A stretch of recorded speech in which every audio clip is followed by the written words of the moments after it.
kembali lagi bersama dengan Fanny di sini dalam channel YouTube aku Make Your Books. Nah, teman-teman, di video ini aku akan membahas rangkuman buku bacaan aku selama bulan April 2022, jadi April 2022 Wrap Up. Nah, sebelum aku bahas lebih lanjut video ini, aku mohon dukungan dari teman-teman semuanya untuk subscribe channel ini, like dan juga komen video ini supaya kedepannya aku lebih semangat lagi untuk membuat konten-konten yang menarik dan bermanfaat buat teman-teman semua dan bagi semakin banyak orang. Dan jangan lupa untuk nyalakan lonceng notifikasinya supaya kalian tidak ketinggalan video terbaru dari aku. Terima kasih banyak. Nah, teman-teman, di bulan April kemarin aku berhasil menamatkan 5 buku. Jadi aku setiap bulan itu memiliki target bacaan minimal 5 buku. Dan puji Tuhan, bulan April kemarin aku juga berhasil menamatkan 5 buku. Nah, aku akan mulai bahas dari buku yang pertama aku baca sampai buku yang terakhir aku baca ya. Nah, buku pertama yang aku baca di April 2022 adalah Tara, bukunya Alfi Syahrin yang berjudul Swiss Little Snow in Zurich. Nah, buku ini merupakan salah satu dari 14 buku seri STPC atau kepanjangannya Setiap Tempat Punya Cerita, yaitu merupakan proyek kolaborasi penerbit Bukune dan juga Grassmedia dari tahun 2013 ya teman-teman. Jadi ini buku ini udah lama, pas terbit di 2013 aku udah sempat baca dan di April kemarin aku baca ulang, jadi aku udah 2 kali baca buku ini karena aku mau membuat reviewnya di Bookstagram aku dan juga untuk aku share di YouTube aku ini. Nah, jadi aku baca ulang nih teman-teman. Nah, aku ceritain dulu sedikit ya tentang buku ini. Jadi buku ini mengisahkan tentang Yasmin, Rachel, Dylan, dan juga Elena. Jadi si Yasmin ini, dia setelah kematian ibunya, dia bersama ayahnya pindah ke Swiss, tepatnya ke kota Zurich. Nah, di Swiss itu dia kan harus menyesuaikan pelajarannya dari di Indonesia dan di Swiss kan. Nah, beruntung banget Yasmin itu bertemu dengan teman-teman yang baik, yaitu Elena dan juga Dylan. Mereka berdua ini benar-benar baik banget nih sama Yasmin. Nah, seiring berjalannya waktu, Yasmin, Elena sama Dylan ini semakin akrab nih teman-teman. Nah, si Yasmin ini setiap pulang sekolah selalu dibantu sama Dylan dan Elena untuk belajar ketertinggalan dia dengan kurikulum pelajaran di Swiss. Nah, sampai pas sudah sore nih, si Yasmin ini biasanya akan pergi ke danau di Zurich, salah satu danau di Zurich, di dermaganya tuh teman-teman. Nah, si Yasmin ini dia tuh suka duduk aja gitu di situ, di dermaga itu sampai matahari tenggelam. Jadi dia duduk santai, terus dia suka foto-foto karena dia juga hobi foto-foto kan. Nah, akhirnya di sana dia bertemu sama si Rachel. Nah, si Rachel ini akhirnya pas udah kenalan sama si Yasmin, mereka dua tuh semakin dekat dan mereka berjanji untuk akan bertemu terus setiap hari di danau itu. Jadi sore sampai hampir mau malam gitu, sampai matahari tenggelam. Nah, seiring berjalannya waktu, Yasmin itu akhirnya suka nih sama si Rachel. Dan sepertinya Rachel juga suka sama Yasmin. Tapi teman-teman, ternyata Rachel itu hanya memanfaatkan Yasmin. Karena apa? Karena Yasmin itu mirip banget dengan seseorang yang dia cintai, namun orang itu udah tiada. Benar-benar mirip dari karakteristiknya, terus gaya dia berpakaian, dan terutama yaitu Yasmin selalu membawa kameranya digantung-gantung kemana-mana. Itu mirip banget sama orang itu yang disukai sama Rachel. Nah, hal apa sih yang aku suka dari buku ini? Yaitu pertama adalah latar tempatnya di Swiss. Karena aku suka banget sama Swiss dan aku berharap suatu hari nanti aku bisa ke sana. Jadi pas aku baca buku ini tuh kayak, ya ampun akhirnya aku bisa jalan-jalan ke Swiss walaupun cuma lewat buku. Dan yang kedua adalah aku suka banget bagaimana penulis itu mendeskripsikan tempat-tempat yang menjadi latar dari buku ini. Jadi kayak rasanya tuh kayak kita jalan-jalan gitu selama di Swiss. Terus di buku ini juga ada ilustrasi-ilustrasinya. Nah, itu yang aku suka dari buku ini. Abis itu aku juga suka bagaimana persahabatannya si Yasmin, Dylan, sama Elena. Terus juga konfliknya aku juga suka. Yang ketika nggak boleh, nggak boleh spoiler. Aduh, nggak boleh spoiler guys. Nah, pokoknya kayak gitu. Aku juga suka ketika Yasmin dan si Rachel itu suka ngobrol-ngobrol di dermaga. Terus selain itu aku juga suka di awalan dan akhiran buku ini, kisahnya itu pertama diawali sama si salju. Jadi salju itu kayak bagian intro sama outro. Apa sih ngomongnya? Bentar ya guys. Intro dong, outro. Prolog kayak amatir deh nge-reviewnya. Iya, prolog sama epilognya. Prolog dan epilognya itu dibawain sama si salju. Kayak gitu. Kalau kalian penasaran, kalian baca aja bukunya ah. Dah, sekarang kita, oh ya, ini ratingnya aku kasih rating 4. Nah, teman-teman, sekarang aku akan bahas buku kedua yang aku baca di bulan April 2022, yaitu Tara, bukunya Arumi Monte Carlo. Nah, ini juga merupakan salah satu dari seri STPC, dan ini diterbitin sama Gagas Media. Nah, ini merupakan buku dari seri STPC yang paling susah banget aku cari. Jadi waktu itu aku kan kejadiannya di tahun 2018. Aku lagi ngumpulin seri STPC dan sisa satu buku ini aja nih. Aku udah muter-muter cari di toko buku online di Instagram, juga di semua platform marketplace. Tapi itu benar susah banget, benar perjuangan banget. Tapi puji Tuhan akhirnya aku dapet. Dan setelah aku baca bukunya di tahun 2018 itu, bagus, ceritanya tuh bagus banget. Dan jadi kayak aku seneng lah, udah susah-susah dapetin bukunya, terus ternyata ceritanya juga bagus. Nah, April kemarin aku ngulang nih baca buku ini. Dan ternyata tetap sebagus yang aku baca di tahun 2018. Nah, jadi aku cerita sedikit ya. Jadi buku ini menceritakan tentang Kiara. Dia itu artis muda berbakat dan juga sedang naik daun. Nah, dia pergi ke Cannes bersama dengan sahabat sekaligus manajernya yaitu Livia untuk menghadiri festival film di Cannes. Karena saat itu si Kiara merupakan brand ambassador dari label, yaitu produk kecantikan dari Prancis. Nah, hari itu ketika dia sampai di Cannes dan menghadiri festival tersebut, dia seharian tuh bener-bener sibuk dengan acara itu. Nah, besoknya si Kiara ini dia masih punya banyak rentetan jadwal pekerjaan. Tapi dia terkena suka kabur nih teman-teman. Karena dia udah bosen, dia capek kemarin, dan dia mau jalan-jalan di Prancis. Dan akhirnya si Kiara ini kabur keesokan harinya. Meninggalkan Livia, meninggalkan semua rentetan pekerjaannya sepanjang hari itu. Terus selama dia kabur, dia mau pergi jalan-jalan aja nih ceritanya teman-teman. Nah, terus dia pas di kereta, dia ketemu dengan seorang pria Prancis bernama Bertrand. Nah, akhirnya mereka kenalan dan Bertrand ini dia ngajakin Kiara buat jalan-jalan ke Monte Carlo. Jadi Bertrand itu merupakan fotografer profesional dan dia sudah menjelajahi hampir semua negara untuk membuat karya-karyanya.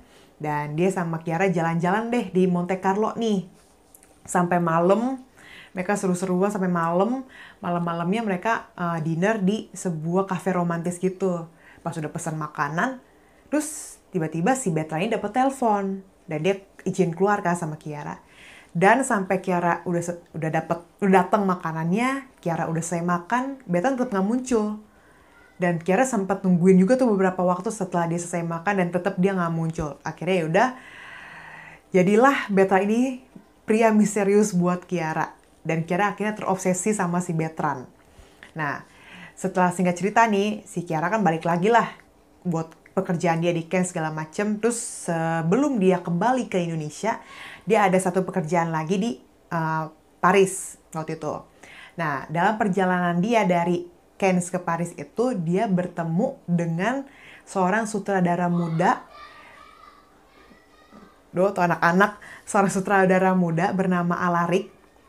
Dan di sini tuh Alaric tuh diceritakan dia sangat baik dan kayak ramah banget gitulah sama si Kiara gitu. Nah, udah selesai mereka berpisah tuh teman-teman. Nah, terus setahun kemudian Kiara akhirnya bertemu lagi dengan Alaric dalam sebuah proyek film. Jadi si Alaric ini dia menjadi sutradara untuk film tersebut dan si Kiara menjadi pemeran utama wanita di film tersebut. Nah, dari situlah mulai perjalanan kisah mereka dan itu seru banget. Juga bikin bete, bikin sedih, bikin seneng, kesemsem, pokoknya semua emosi campur aduk nih teman-teman. Nah, apa yang aku suka dari buku ini? Pertama yaitu latar tempatnya, sama kayak tadi Swiss, karena aku suka Swiss, jadi aku suka latar tempatnya. Dan ini juga di Monte Carlo, aku juga suka di Monte Carlo, di Cannes, terus juga di Nice, juga di Paris, seperti itu. Nah, terus aku juga suka dengan bagaimana penulis mendeskripsikan tempat-tempatnya, penulis seperti mengajak kita pembaca untuk jalan-jalan keliling Prancis. Terus aku juga suka sama endingnya bagus. Terus juga misteri hilangnya Bertrand. Tapi setelah itu nanti gak boleh spoiler. Pokoknya setelah kita tahu nanti nih si alasan Bertrand kenapa hilang tuh kayak sebenarnya sedih juga sih alasannya, cuman ya udahlah, nanti kalau kalian baca kalian nilai aja sendiri. Nah, aku juga suka sama perkembangan tokoh di buku ini, terutama untuk tokoh utamanya yaitu Chiara dan juga Alaric. Dan aku juga suka banget gimana gaya penulisannya dan ceritanya yang page turner. Nah, pokoknya buat teman-teman yang mau baca buku ini aku rekomendasiin. Dan untuk review lengkapnya kalian bisa baca nanti di Bookstagram aku ya. Dan ini aku kasih rating 4. Oke teman-teman, buku selanjutnya itu buku ketiga yang aku baca di bulan April 2022, yaitu Tara, bukunya Jenna Evans Welch, Love and Gelato. Nah, buku ini menjadi buku kedua di tahun 2022 yang aku kasih bintang 5. Karena menurut aku ceritanya emang sebagus itu. Nah, jadi aku cerita sedikit ya. Buku ini menceritakan tentang Lina yang dia di masa remajanya dia kehilangan ibunya. Dia kan cuma tinggal berdua sama ibunya aja nih. Nah, tapi akhirnya di masa-masa akhir hidup ibunya ngasih tahu kalau Lina itu punya seorang ayah. Dan ayahnya ini tinggal di Itali. Jadi setelah ibunya meninggal, ibunya menitipkan Lina kepada ayahnya yang ada di Itali, yaitu Howard. Nah, si Lina ini, dia tuh merasa asing dengan Howard, ayahnya. Kenapa? Karena ibunya ini tuh menutupi keberadaannya Lina dari ayahnya, begitu juga menutupi keberadaan ayahnya dari Lina gitu. Jadi yang Lina tahu dulu ayahnya itu udah nggak ada karena meninggal, tapi ternyata ayahnya masih ada. Dan akhirnya Lina itu setelah ibunya meninggal, dia nggak langsung pindah ke Itali menemui ayahnya, tapi Lina menyelesaikan dulu tahun pelajaran saat itu gitu. Jadi pas liburan musim panas, dia berangkat ke Itali. Nah, sesampai di Itali dia bertemu dengan Howard dan canggung banget sama bapaknya itu. Dia juga semakin benci dengan ide dia pindah ke Itali. Kenapa? Karena selain dia baru kenal sama ayahnya, dia juga nggak tahu daerah itu, dan dia harus tinggal di rumah pemakaman. Sumpah, gimana kalian kalau misalnya kalian harus tinggal di rumah pemakaman? Jadi ayahnya si Lina ini, si Howard, dia itu penjaga pemakaman untuk prajurit Amerika yang tewas di Perang Dunia Kedua. Jadi nggak ada makam baru, emang itu makam prajurit aja. Dan itu dijadiin salah satu objek wisata di Itali. Tapi buat Lina tuh kayak sesuatu yang aneh banget sih, gue harus tinggal di pemakaman kayak begini. Nah, jadi tuh semenjak hari pertama si Lina menginjakan kaki di Itali dan ke rumah bapaknya, ke rumah ayahnya, dia sudah memikirkan berbagai macam cara untuk kabur dari Itali. Dan dia berencana hanya tinggal di sana selama liburan musim panas aja. Nah, dan dia rencananya juga akan tinggal dan kembali lagi ke Seattle dan tinggal bersama dengan sahabatnya yaitu Eddie. Tapi rencana Lina ini akhirnya terkubur setelah di hari kedua dia bertemu dengan Ren, dan juga setelah Sonia, sahabatnya ayahnya dan juga ibunya, memberikan jurnal lama ibunya si Lina. Nah, yang aku suka dari buku ini adalah yang pertama itu bagaimana penulis itu mendeskripsikan latar tempat dan suasana dengan baik. Jadi rasanya kayak aku juga jalan-jalan di Itali dan berpetualang bersama dengan Lina.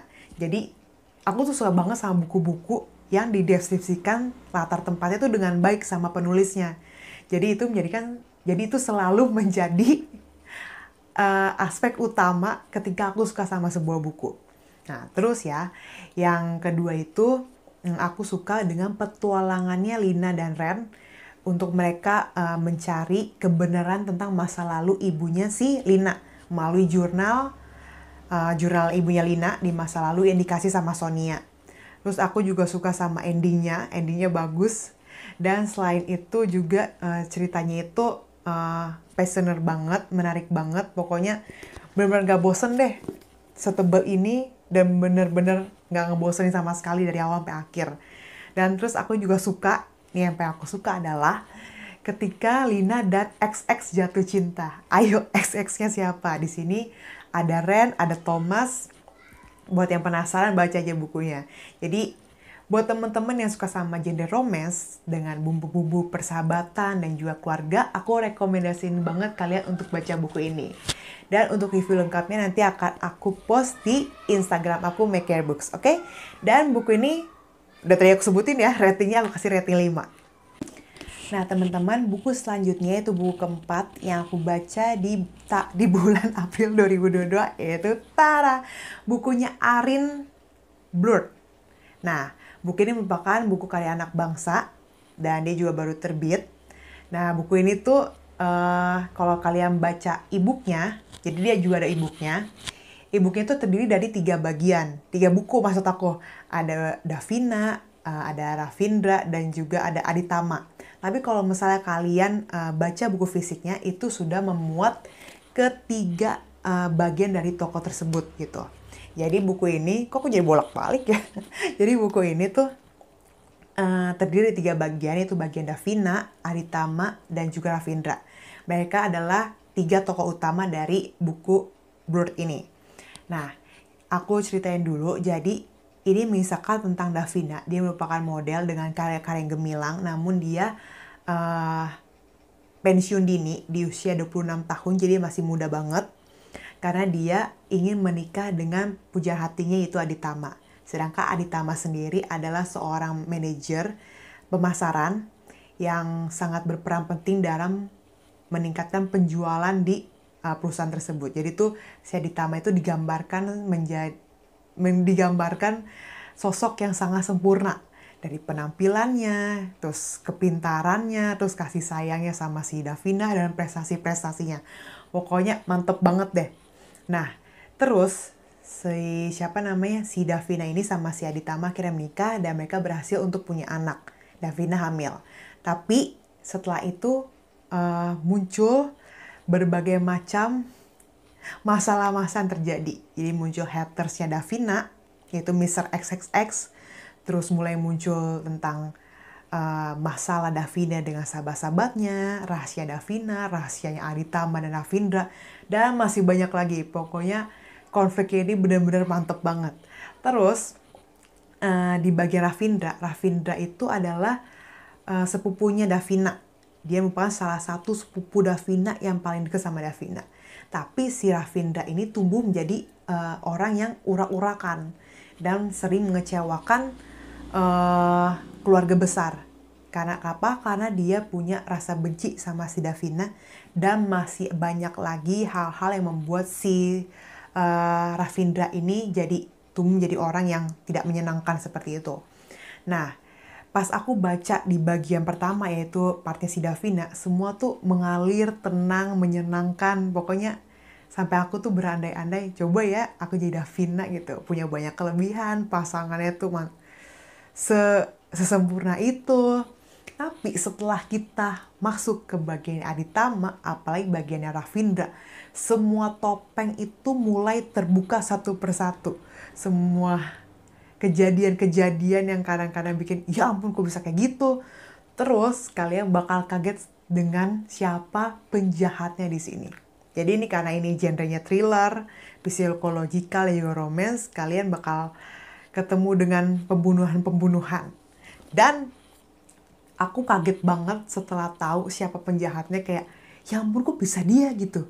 Aku tuh udah berkali-kali salah tebak tentang siapa sih penjahatnya tuh yang berbuat senista itu, dan benar-benar gak nyangka kalau dia penjahatnya. Oh gitu guys. Nah, aku jadi bolak-balik terus ya. Pokoknya ini kalau misalnya kalian suka sama genre romance, digabung dengan ada bumbu-bumbu thriller, misteri, dan juga ada psikologikalnya, aku rekomendasiin buku ini untuk kalian baca. Dan review lengkapnya sudah aku post di Instagram aku. Silahkan kalian baca aja di situ. Dan buku ini aku kasih rating 4. Nah, sekarang buku terakhir yang aku baca di bulan April yaitu Tara, bukunya Soyun, A Little Star Still Shines Brightly. Ini merupakan buku terjemahan, buku puisi esai, dan sudah menjadi best-selling book di Korea. Nah, buku ini merupakan buku puisi esai yang terdiri dari 4 bagian nih teman-teman. Jadi ceritanya ada yang membahas tentang waktu, tentang hubungan kita dengan orang-orang yang kita kasihi, tentang perpisahan, pertemuan, dan masih banyak lagi. Dan juga tentang bagaimana kita bisa mencintai diri sendiri. Pokoknya aku suka banget, hampir semua puisi esai di buku ini aku suka karena kalimat-kalimat itu menenangkan banget dan juga kalimatnya memotivasi kita untuk menjadi lebih baik lagi, untuk kita bisa meraih mimpi dan mencintai diri sendiri. Dan juga buku ini udah dibaca sama Taeyong NCT. Ayo di sini siapa yang suka sama NCT? Apalagi kalau biasanya Taeyong. Yuk baca buku ini juga. Nah teman-teman, untuk review lengkapnya nanti aku akan bahas di Instagram aku. Nah di sini aku mau bacain dulu salah satu puisi esai yang aku suka dari buku ini. Sebenarnya banyak banget sih, cuman aku bacain salah satunya aja ya. Ini yang terakhir. Ini puisi esai yang terakhir. Judulnya Temuilah Orang yang Hangat. Mengapa kau merasa sakit dan lelah? Kau mendatangi orang yang kau cintai, lalu terluka dan sedih. Temuilah orang yang hangat. Orang yang hanya melihat dan menyayangimu. Orang yang terlihat baik dari senyumannya. Orang yang berusaha keras dan tahu cara mendukung waktumu. Bukan orang yang memiliki banyak alasan dan menjelaskan situasinya. Tapi orang yang merencanakan terlebih dahulu, orang yang berjanji terlebih dahulu. Tentu saja, seseorang akan melihatmu yang cantik ini. Jadi, jangan habiskan waktu dan perhatianmu pada orang yang tak berguna. Dengan cepat, kesepian berubah menjadi kesunyian. Dengan ketidaksabaran, cinta bisa berubah menjadi obsesi. Jangan mudah memberikan hatimu kepada siapapun. Curahkanlah hatimu untuk orang yang menyayangimu dengan tulus. Kau adalah orang yang berhak untuk dicintai. Temuilah orang yang hangat seperti dirimu. Nah, bagus banget kan kalimatnya? Nah, buku ini aku kasih rating 4,5. Oke teman-teman, ini semua tadi buku yang sudah aku baca di bulan April 2022. Dan semoga video ini bermanfaat buat teman-teman semuanya. Aku ucapkan terima kasih untuk semua teman-teman yang sudah nonton video ini dan sudah mendukung aku. Tuhan memberkati. Sampai jumpa lagi di video aku selanjutnya. Bye-bye. Di keesokan harinya setelah dia ulang.